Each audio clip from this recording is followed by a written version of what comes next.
everyone! Welcome back sa akin channel. Ipapakita ko sa inyo yung regalo ko sa asawa ko ngayon dahil nga Valentine's Day dito sa Taiwan. Pakita ko na. Ito na yon. So, ito siya, Nike. Alam nyo naman, sapatos at ang sapatos na asawa ko nag-iisa lang. So, this one is a Nike Dunk Low Retro PRM.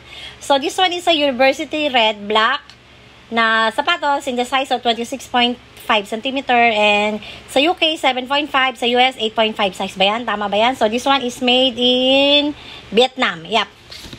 So, ayan. Dahil araw ng mga puso at saka ito, napakahirap hanapin ito dahil sa mga bilihan talaga, hindi ko na siya makita. So, nagpo-order ako nito sa kasamahan ko na Chinese. So, ito na yon. Yep. So, ito na yon. Yung Nike Dunk Split na red, black, and gray. Ayan. So, iharap natin. So, ito siya. Diba? Ang ganda. So, actually, ito, ano lang siya, pang lalaki lang to. Walang girls na panlabas nito. So, ayan. Ito yung kanyang details. So, yung Dunk Low pala, dapat pala yung dito niya, hindi siya masyadong mataas. Parang patusok ng ganoon, na konti.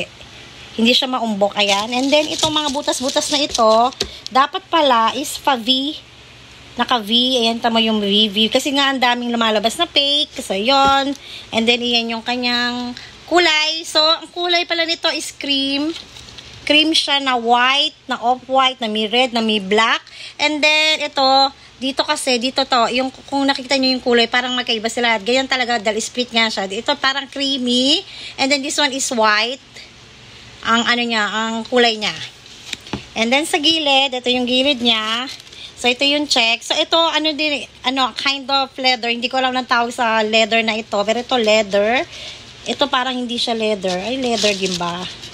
Ito, hindi siya leather. Ito, leather din pala to. Ito, yung red leather, yung white leather. Ito, parang hindi. And then, ito yung kanyang pagka-split. Kaya tinawag siyang University Split. Ayan. O, diba? Ang ganda ng... And then, ito yung details sa likuran. Ito yung logo niya na Nike. So, ayan. Kailangan tatlo lang daw dito sa likuran.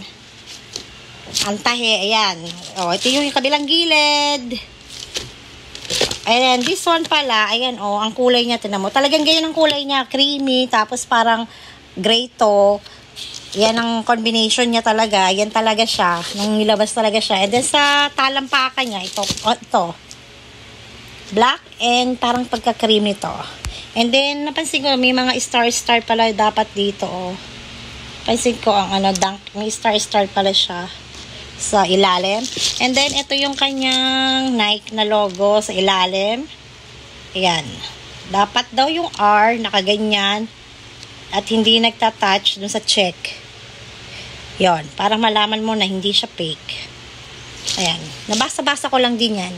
At nagtanong-tanong ako sa mga mahilig talaga sa shoes. So, ito kasi, hindi pwedeng i-remove kasi pag i-remove ko to, hindi ko na maibabalik kasi hindi ako sure sa size ng asawa ko kung tama na 26.5 sa Dunk. Depende kasi sa style ng shoes. So, first time nang magkakaroon nito.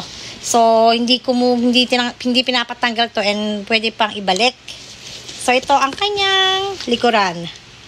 So, ayan. Talagang hindi siya pantay. Akala ko nga may sira. Bakit ka ako yung mga niya sa likuran, hindi siya pantay-pantay yung mga sulat, yung mga text niya, yung mga letters. And then, as you can see, ito, white to. And then, ito naman, pagka-creamy white. Ganyan talaga siya. And then, this one is made in Vietnam. Hindi ko maipakita yung loob. Wait. Try ko lang. And then, ito pala yung loob. Ayan yung loob, May ganyan din yung split. Yep. Ang cute, diba? Black yung nasa taas and sa baba. Split. And then, this one is made in, ayun, doon ko na nasa loob. Hindi ko na siya maipakita. Made in Vietnam.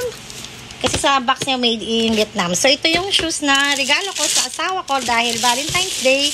At mamaya, ibibigay ko to. Ay, may kasama pala siyang extra na sinta. So, kung ayaw nyo ng black, pwede siyang white. But I think, nagpa-pop up yung kulay niya pag black yung gagamitin mo kaysa sa white. Pero depende na rin sa inyo kasi may mga choices naman for this shoes na binili nyo. And then, ano pa ba masasabi ko about now? By the way, this one is 4.5 in NT. But, nakuha ko to ng sale na 3,888 NT. 2 days lang yun yung sale na yun. So, ito na. So, ito na yung shoes na regalo ko sa aking asawa. Sana magustuhan niya ito dahil araw ng mga puso. So, thank you for watching. Kung nagustuhan niyo itong aking video about Nike Dunk Low na University Split. So, don't forget to thumbs up. And see you to my next video. Thank you for watching and see ya. Blah, blah, blah. Bye!